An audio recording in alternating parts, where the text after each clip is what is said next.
All right.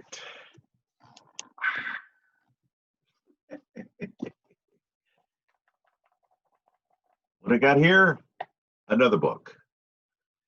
This one is called The Hidden Messages in Water, written by Masaru Emoto, Dr. Masaru Emoto. Fascinating book. But the story behind me even getting the book um, was working for a radio group where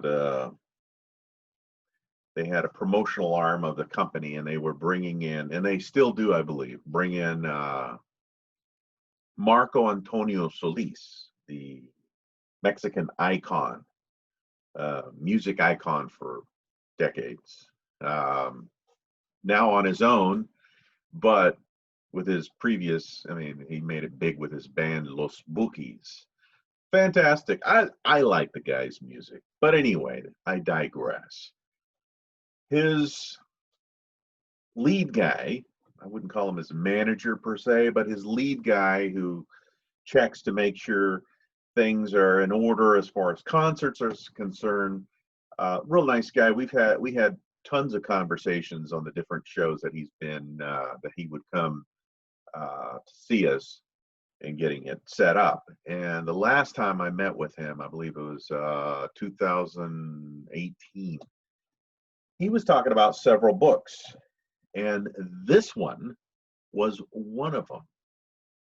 Now, this is a really interesting book because Dr. Emoto has done a lot of experiments with water, and it's all about water and crystals, freezing water and seeing the shape of crystals. And one of the things he made mention of is, the earth is 70% water, or check that. The human body is 70% water. And when we're born, we're in just nothing but fluid. And then when we die, that number drops to about 50%. And he talks about water being, the source of life for a human being. And the interesting thing is that it was like a giant freezer in his place. And what he was able to do is he'd get the water and he'd freeze it. And there's several pictures, for instance, in this page here, page 7, that talks about, shows pictures of what the frozen water crystals look like when you said thank you in English to it, thank you in Chinese, or thank you in German, which is danke, or merci in French, whatever, right? Which kind of goes into there's a part of me that goes, wow, we're getting into bizarro land, but it's very interesting. And he talks about the different effects on water. Tap water that has been affected by the chlorine the crystals would not show up like something that was distilled or something you saw from a spring, which to some extent makes sense, but it's fascinating. It's not a long read. It's about 150 pages, but there's, okay, 3 words here, 5 words.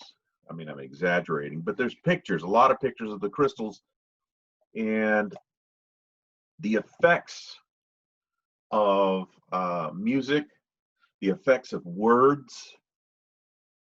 It's really interesting and highly recommended. Like I said, it didn't take me too long to read this book. It talks about, like I said, crystals in different parts of the world, different countries, the shapes. There's a shrine in Japan, and it's the oldest shrine in Japan. And the crystal. I got to show you the picture. The crystal of the ice formation from the water from that area. It's, I don't know if you can see it. Yeah, you probably can't. It's this one. It looks phenomenal. It is really cool. To some extent, you would think it's kind of a new age vibe, but you know, I don't have a problem with it, what he's talking about. Actually, I think that there's something very valid about it. It's kind of like if you talk to your plants in a loving way, you know, I think that they'll actually grow a little better than yelling and screaming at them. And just like children, you know, unless they're behaving bad, right? But it talked about how the crystals that were listening to some classical music, like from Beethoven or Mozart, were just beautiful. The ice crystals would form and they would be really beautiful. Whereas if you had something that's just really angry music, you know, some heavy metal or something, and it would still freeze, but then the crystals would look kind of demented. Uh, so, but it's pretty fascinating. Like I said, it was a quick read, and he's actually a doctor, a scientific doctor. He's not just a philosophical doctor, and just kind of had a different vision about water. And as it says here, it says he introduces the revolutionary work of the internationally renowned Japanese scientist Dr. Emoto, who has discovered the molecules of water are affected by our thoughts, words, and feelings. And it says here, since humans and the earth are composed mostly of water, his message is one of personal health, global environmental renewal, and a practical plan for peace that starts with each and every one of us. Well, it is pretty cool. I thought it was interesting. I'm actually playing around with one of the concepts and ideas, and I won't necessarily tell you what exactly I'm doing per se, but it just turns out it pertains to water itself, obviously, water that I drink. But just to see if it works. My own experiment, right? Anyway, the message, the hidden messages in the water. All right, have fun. We will talk to you later till the next time.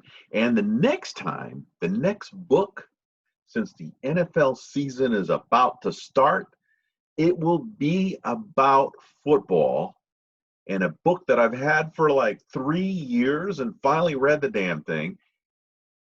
But it's very interesting and a great read, really.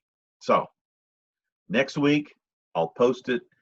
In the meantime, have a fantastic week.